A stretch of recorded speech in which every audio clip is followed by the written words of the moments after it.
A ferramenta é essa aqui.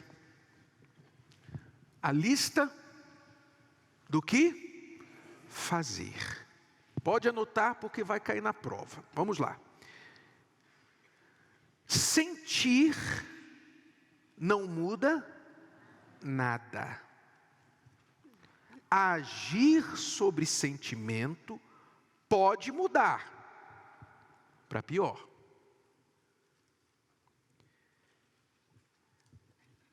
A lista do que fazer é uma lista do que fazer bem pensada, que lhe dará um mapa para o que você quer mudar. Repetindo, é uma lista do que fazer bem pensada, que lhe dará um mapa para o que você quer mudar. Então, é algo muito comum, talvez você vai até dizer, eu já sei disso, mas mesmo sabendo, todos nós sabemos, muita gente não sabe, mas muitos já sabem, principalmente você que já é da igreja, não é novidade você ouvir dizer que você não deve ser guiado pelo que sente, que nós não devemos ser guiados pelos nossos sentimentos. Dentro da igreja isso é mais comum você ouvir, lá fora é o contrário. Eles dizem que você tem que seguir o que você sente. Siga o teu coração, o que manda o teu coração, o que você sente. Então o mundo fala isso para você.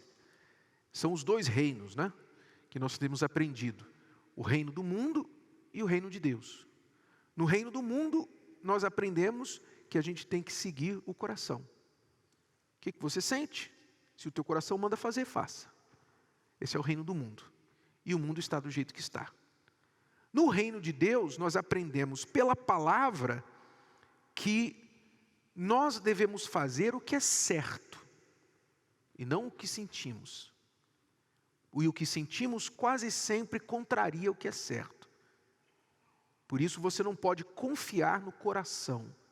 O coração é enganador, mais do que tudo, doente, corrupto, e ninguém conhece o coração. Você não conhece o seu próprio coração. De tão enganador que ele é, você não conhece, nós não conhecemos o nosso próprio coração. Então a pior coisa que você pode fazer é seguir o seu coração. Se um estranho parasse você ali na esquina e falasse, me siga, você não iria seguir um estranho. Você não conhece? Mas o mundo diz para você seguir o teu coração, o que a Bíblia diz, ninguém conhece. Então, dentro do reino de Deus, nós sabemos, pelo menos na Igreja Universal, as pessoas são ensinadas isso.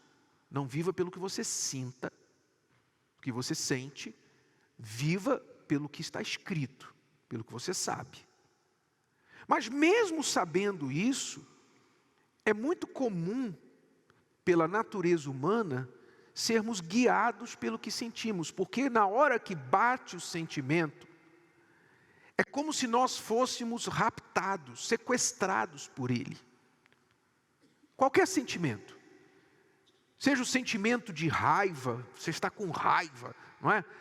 Quantas pessoas perdem a vida no trânsito por causa de uma raiva, de segundos de raiva. Seja uma raiva, ou seja uma mágoa, uma tristeza, uma decepção, um desejo de vingança, a dor por ela ter sido traída, seja o que for o sentimento, preguiça. O sentimento às vezes, quando ele vem, quando ele bate forte, é como se ele sequestrasse a nossa razão, mantivesse a nossa razão refém. O coração toma a mente por refém, como se colocasse uma arma no cérebro e falasse, agora você vai fazer o que eu mando. O coração sequestra a razão e fala, você vai fazer o que eu mando agora. É assim que muitas pessoas, mesmo da igreja, caem em pecado, sabendo que adultério é errado, sabendo que não deve flertar, né? Você é casado, você não deve flertar com a pessoa lá no seu trabalho, você não é uma pessoa casada, mas o seu coração fala, vai, ela está dando mole para você, vai, ele gosta, olha só, o coração fica, vai, falando para a mente. E a mente, não faz, está errado. Daqui a pouquinho você vai e faz. Quer dizer, o coração é mestre em fazer isso, em sequestrar a razão. E se você não for forte, decidido a fazer o que é certo, você vai ser enganado pelos seus sentimentos e vai errar e vai complicar toda a sua vida. Essa revelação foi para mim assim uma mudança de vida. Sabe, o dia que eu entendi isso, eu tive uma luz, foi um haja luz. Por quê? Porque até esse momento eu já era da igreja, eu já tinha o Espírito Santo, mas a gente é muito ligado aos sentimentos, especialmente as mulheres. Nós mulheres, é como se a nossa essência fosse o sentimento. Então, como eu me sinto, como você me faz sentir, como as pessoas me fazem sentir, como eu me sinto quando eu estou nessa situação ou naquela situação. A gente sempre a gente se deixa levar por esses pensamentos, como eu me sinto, né? Então, por exemplo, eu tinha muita timidez nessa época, então eu dava muita atenção a como eu me sentia. As pessoas vão me olhar, as pessoas vão achar que eu sou ridículo. Eu vou começar a falar e as pessoas vão rir da minha cara. Quer dizer, um sentimento. Não tem nada a ver uma coisa com a outra. É puro sentimento. Era como eu me sentia, né? Então, a pessoa tímida, medo de falar, sentimento. Medo. Eu vou falar e a pessoa não vai me aceitar. Ela vai dizer um não. Então, sentimento. Então, a gente vive muito por sentimento. Muito. A gente é praticamente o dia todo com sentimento, né? E o sentimento, ele é só meu. Ele não resolve nada, ele não faz nada por mim. É uma coisa que está acontecendo dentro de mim apenas, né? Eu poderia, por exemplo, estar com dor de cabeça agora. Não estou, não. Mas eu poderia estar com dor de cabeça e você nem saber, porque está dentro, está comigo. É só eu que estou sentindo isso. Quer dizer, o sentimento é muito nosso, pessoal. Só que a gente acha que ele tem a ver com tudo, né? Então, é como se a gente tirasse o sentimento, colocasse para fora e assim, isso aqui é um problema que você tem que resolver. Você está me fazendo sentir isso aqui, ó. Você tem que resolver. E o sentimento, como a Cristiane disse, é um sinal. Por que Deus nos deu sentimento? Como sinal. Se eu estou com raiva, é um sinal. Como eu tenho uma dor no corpo, é um sinal. O que eu tenho que fazer com essa dor? Estou sentindo a dor. Então, o que eu tenho que fazer? O que está provocando essa dor? Vou no médico, tem alguma coisa no corpo, eu sofri algum golpe, pisei em alguma coisa, enfim. O sentimento é um sinal. Seja o sentimento bom ou ruim, ele tem uma causa. Então, a cabeça pergunta-se, o que eu devo fazer com isso? Então, a razão tem que estar sempre no controle para usar o sentimento como um sinal, como uma luz que pisca. E agora eu vou fazer algo sobre isso, como a luz lá no painel do carro, né? O painel do teu carro acende lá uma luz e você, opa, tem uma coisa errada. Então você tem que fazer alguma coisa a respeito. Se você ignora, você vai ter problema. Então, por isso Deus nos deu sentimentos. Mas Ele não nos obriga, Deus não impõe, por exemplo. Você pergunta, mas vocês não tinham o Espírito Santo? Você não tinha o Espírito Santo, Cristiane? Claro, o Espírito Santo não é algo que anula a nossa vontade, nem os nossos sentimentos. Ele nos dá capacidade, visão, poder de nos dominar. Mas somos nós que temos que escolher fazer isso. Então a fé, quando a gente está vivendo na fé, no reino de Deus, onde a gente submete toda a nossa vida, todos os nossos sentimentos, a gente submete a Deus, então a gente recebe o poder para agir acima do sentimento, a despeito do que a gente sente. Veja o que a palavra fala sobre a fé. Olha só, diz o texto que a fé se não tiver obras, é morta em si mesma. Quer dizer, a fé foca no que tem que fazer, obras, atitude. Se ela não tem obras, não adianta nada, ela é morta. E ainda diz: eu te mostrarei a minha fé pelas minhas obras. Quer dizer, a fé está diretamente ligada ao que nós fazemos. A fé é o que eu faço, não é o que eu sei da Bíblia, não é o que eu canto de música de louvor, ouço música de louvor, não é se eu choro na igreja, isso não é fé. Fé é o que eu faço a respeito da palavra de Deus que eu digo que eu creio. Por isso o texto diz: eu te mostrarei a minha fé pelas minhas obras. E conclui dizendo: bem vês que a fé cooperou com as suas obras, e que pelas obras a fé foi aperfeiçoada. Então, o que quer dizer? A fé me move a agir, e quando eu ajo, as obras aperfeiçoam a minha fé. Uma coisa está ligada à outra, é inseparável a fé do que eu faço. Você quer ver o que uma pessoa crê? Você quer ver a crença da pessoa? Quer saber quais são as crenças dela? Não olhe o que ela diz: eu sou cristão, eu sou evangélico, católico, espírita. Não, você quer ver o que uma pessoa crê? Olha o que ela faz. O que ela faz é um retrato fiel do que ela crê. Prova de que muitas pessoas não são cristãs, mesmo indo à igreja, é que elas vêm à igreja, mas fazem o contrário do que elas aprendem. Então não creem. É uma fé morta. Então, quando a gente fala da lista, né, do que fazer, essa lista do que fazer como ferramenta, o que significa a lista do que fazer? Qual é o poder de uma lista do que fazer? É que quando você começa a se perguntar, uma perguntinha que você pode dizer, a pergunta de milhões. Quando você começa a se perguntar: o que eu vou fazer sobre isso? Esquece o que você sente. O que eu vou fazer sobre isso aqui? Estou com um problema, o que eu vou fazer sobre isso? Quando você foca nessa pergunta de milhões, imediatamente a tua cabeça começa a procurar a resposta. O que eu vou fazer? O que você vai fazer? Quando nós tivemos lá o problema, muitos já sabem, ela pediu a separação e tal, então ligou para o pai dela, com uma palavra falou assim: olha, esse problema aí, Renato, é teu, resolva. Né? Ela ligou para ele, estava no meio da noite, ele sonolento lá. Não teve muita paciência. Só quero saber o seguinte, eu vou te dizer o seguinte, meu caro, esse problema é teu, resolva. Bom, desligou.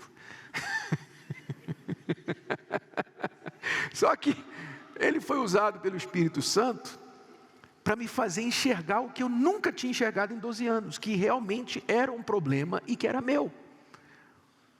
Sem ele saber, ele abriu os meus olhos, porque por 12 anos, quando ela reclamava, eu falava para ela: você está reclamando de barriga cheia, você é mimada, você está vendo coisa onde não existe, então vai arrumar uma coisa para fazer e me deixa em paz. Era o que eu falava para ela, bem resumidamente, né? E deixava ela, ia meter a cabeça no trabalho, ia fazer as coisas, porque eu achava: eu vou vencê-la pelo cansaço, né? Se eu mantiver a minha posição por tempo suficiente, ela vai cansar e esse problema vai acabar. É o que eu pensava. Lei do engano. A mulher não esquece. Ela não esquece. O que aconteceu naquele momento? O que aconteceu foi o seguinte: nós usamos a razão, né, no ápice do nosso sentimento, da raiva, explosão de sentimento, no ápice desse sentimento, brilhou um raio de razão, uma luz de razão. Vamos fazer uma lista. E com aquela lista, o que aconteceu? Nós, primeiro, identificamos os problemas, porque a gente só brigava, né? Quando eu brigava com ela, o meu objetivo na briga não era resolver o problema. O meu objetivo na briga era derrotá-la nos argumentos. E ele derrotava toda vez. Talvez você esteja fazendo isso com a sua esposa, com o seu marido. Vocês não brigam para resolver problemas, vocês brigam para derrotar o outro, para mostrar que você está certo. E quando alguém ganha a briga, os dois perdem, né? Você sabe disso. Quando o casal, um ganha a briga, os dois perdem. Quem tem que ganhar são os dois, e o problema é que tem que perder. Então toda vez que a gente brigava, meu objetivo era derrotá-la nos argumentos para provar que ela não tinha razão, que eu que tinha razão, e nada ficava resolvido. Mas quando a gente fez a lista, então o problema tomou corpo. Então, 6 para o meu lado, 11 para o lado dela, e agora, além de tomar corpo, nós sabíamos o que tinha que ser feito, os problemas foram quebrados em pedaços, ou seja, um por um. Eu sabia que eu não iria conseguir mudar aquelas 6 coisas que ela pediu de mim em um dia, e nem ela as 11 que eu pedi. Nós não iríamos conseguir mudar assim. Mas nós tínhamos ali coisas que, primeiro, estavam bem claras, não tinha como questionar. Eu sabia, não tinha nenhum item da lista que eu dizia, eu não sei o que você quer dizer com isso. Não, eu sabia o que ela queria dizer com aquilo. Então, eu busquei focar naquilo, e ela focar no que ela tinha que fazer, e fomos buscar ajuda em Deus, para item por item ir mudando aquilo. Usando o que? Sentimento? Não, razão. Então quando nós fizemos isso, funcionou, porque não houve mais uso dos sentimentos para combater, para discutir, para provar que o outro estava errado e você estava certo. Não, houve o seguinte: vamos ser práticos aqui. Isso aqui está matando o nosso casamento, e ou esses problemas aqui vão viver e o nosso casamento vai morrer, ou o nosso casamento vai viver e os problemas vão morrer. Não tinha mais escolha. Então eu escolhi o casamento viver, e fui matando cada uma coisa que ela colocou na lista. Quando você resolve o seu problema, você também resolve o problema do casamento. Foi assim que a gente resolveu o nosso problema. Eu pensando em mim, Renato pensando nele. De repente, nós estávamos diferentes. Nós não tínhamos mais razão de brigar. Antes era assim: você tem um problema, você tem um problema. E ninguém mudava nada. Por que a gente fazia isso? Porque não estava usando a razão. Só estava usando o sentimento. Ai, você me faz sentir assim, você... E daí? Sentimento não resolve nada. Quer dizer, às vezes você junta, sabe? Você vem aqui na terapia do amor e você ora com emoção. Você quer fazer Deus ficar com pena de você. Você quer fazer Deus chorar. Olha quantos anos que eu estou solteira. Olha o que eu estou sofrendo com meu marido. Olha o que ele faz comigo. A sua fé está misturada com muita emoção, que era o que eu fazia. Eu chorava, eu tocava piano e chorava, fazia uma música chorando, sabe? Eu só me lambuzando. Porque o problema tem que ter música, emoção. Tem que ter trilha sonora, né? Tem que ter a sofrência, né? E ela fez uma música. Eu fiz. Uma música tema do sofrimento do nosso casamento. Ela fez essa música. Resolveu? Não. Fez ela sofrer mais. Foi bom, né? Porque vocês agora não precisam errar mais. Vocês não precisam passar por isso. Eu já passei. Quer dizer, vocês, por exemplo, discutem, termina a discussão e nenhum sabe o que vai fazer agora. Discutiram em vão.